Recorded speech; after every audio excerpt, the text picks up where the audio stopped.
Assalamualaikum warahmatullahi wabarakatuh. Sahabat Toki, sekarang lagi rame nih masalah pengajian. Tapi kadangkala orang berangkat ke pengajian ini niatnya suka berbeda-beda nih.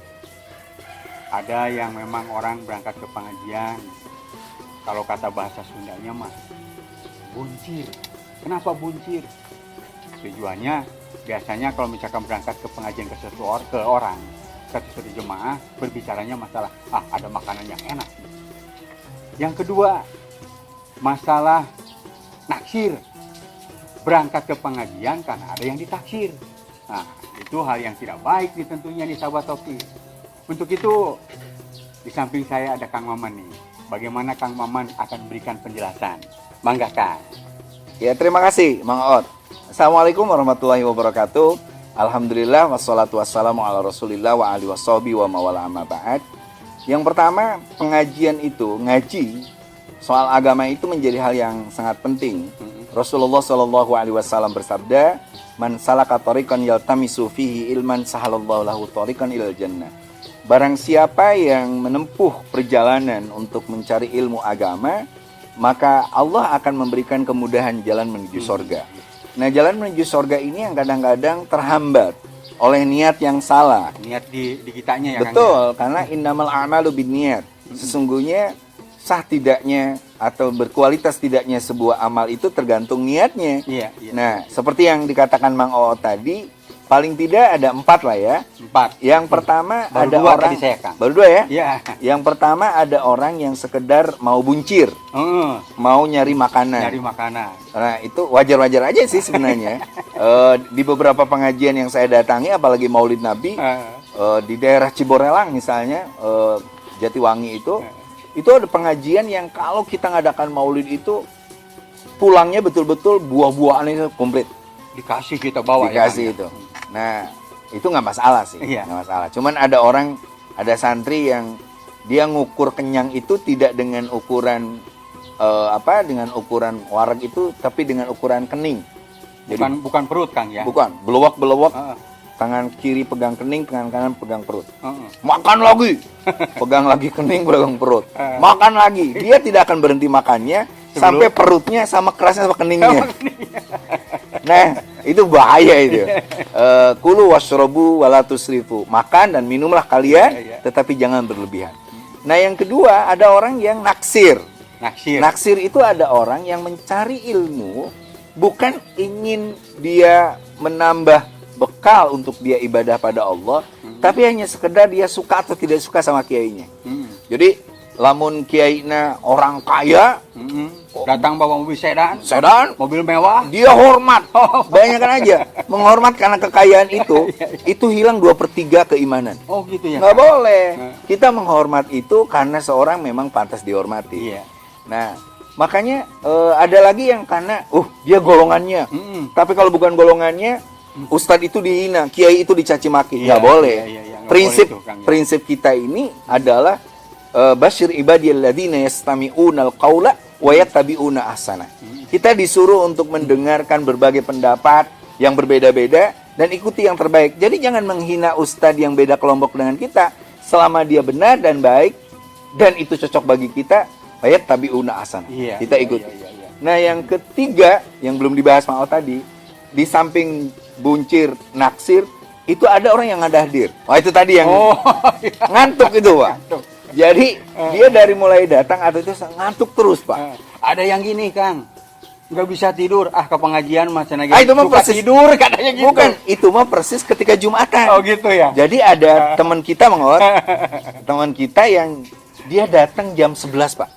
Tapi bukan si Kang Opik itu bukan ya? Ya, si Opik ngomong itu. Jadi jam 11 atau setengah 11 udah ke masjid. Kayak gitu. Dia tidur, bangun, itu pas komat, beres komat, sholat 4 rakaat, jadi rewas, dia marah-marah, mana DKM-nya, ini masjid apa, aliran apa, ditanya kenapa Pak, loh, kenapa tidak ada khutbah Jumat, kenapa sholatnya 4 rakaat, Pak, Bapak tidur dari jam 11, Jumatnya yang lewat, ini mah sholat asar. Nah, itu kelakuan bukan orang nada. Kadang ngantuk gitu Kang ya. Terbalik dah. Nah, jadi jangan tidur lah. Iya. Nah, yang benar itu, Pak Ot, yang benar itu keempat, adalah keempat. yang zikir.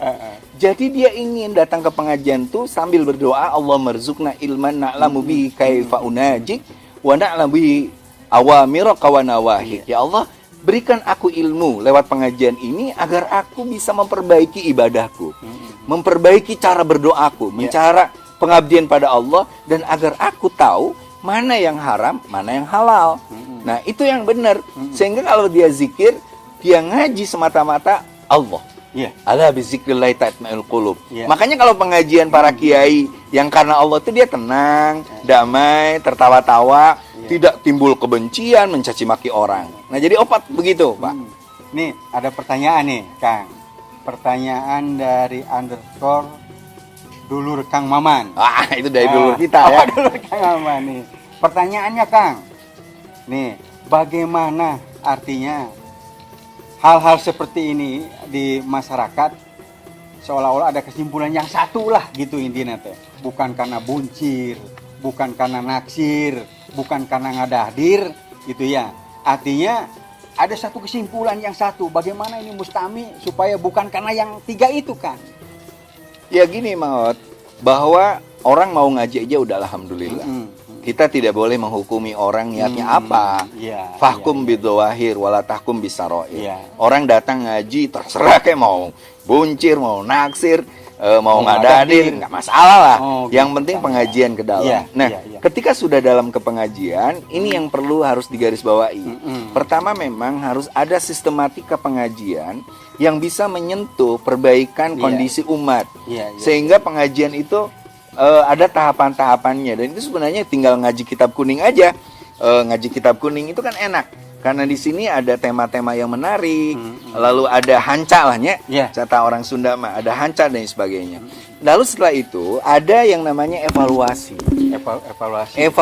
Evaluasi misalnya sampai sejauh mana umat itu mengamalkan ilmunya, sehingga itu yang menarik menurut saya, sehingga masjid, pesantren harus menjadi tempat bagaimana perubahan sosial terjadi di tengah masyarakat. Karena bagaimanapun kita yakin bahwa agama adalah energi untuk perubahan dan perdamaian. Sahabat Toki, hal yang menarik. Bagaimana agama ini bisa menjadikan energi untuk perubahan. Nah, untuk itu, mangga Kang Mama nih. Ada apa tuh Kang? Kalau kata Akang Meni mau di air teh. Ibro. Lupa saja sayanya. So Kang, Ibro sekalian ditutup juga Kang ya. Iya. Kang. Maot. Sangat menarik misalnya kalau soal niat ini. Ada cerita dan itu bisa kita lihat di beberapa syarahnya Ihya Ulumuddin. Ada orang yang masuk neraka. Dipanggil sama Allah. Kamu masuk neraka ya? Iya. Kenapa? Saya nggak pernah beribadah, saya tidak pernah sujud kepadamu. Ya udah, kata Allah, kamu masuk aja neraka lagi, gitu. Karena geus alaun anak kayak gitu. Di luar dugaan, dia lari sekencang-kencangnya. Wah, kata Allah, panggil malaikat. Dipanggil lagi. Kenapa kamu kok semangat banget masuk neraka? Dia bilang, ya Allah, aku selama di dunia tidak pernah bergegas untuk melaksanakan perintahmu. Ini perintahmu masuk neraka. Aku bersemangat bergegas dan aku berniat hanya untuk mencari ridhomu. Kata Allah, malaikat masukkan ke surga. Gara-gara niat dia jadi masuk surga. Nah itulah, mudah-mudahan kita selalu diberi niat yang bagus oleh Allah Subhanahu wa taala. Subhanallahumma wa bihamdik, asyhadu an la ilaha illa anta, astaghfiruka wa atubu ilaik. Wallahul muwaffiq ila aqwamit thoriq. Wassalamualaikum warahmatullahi wabarakatuh.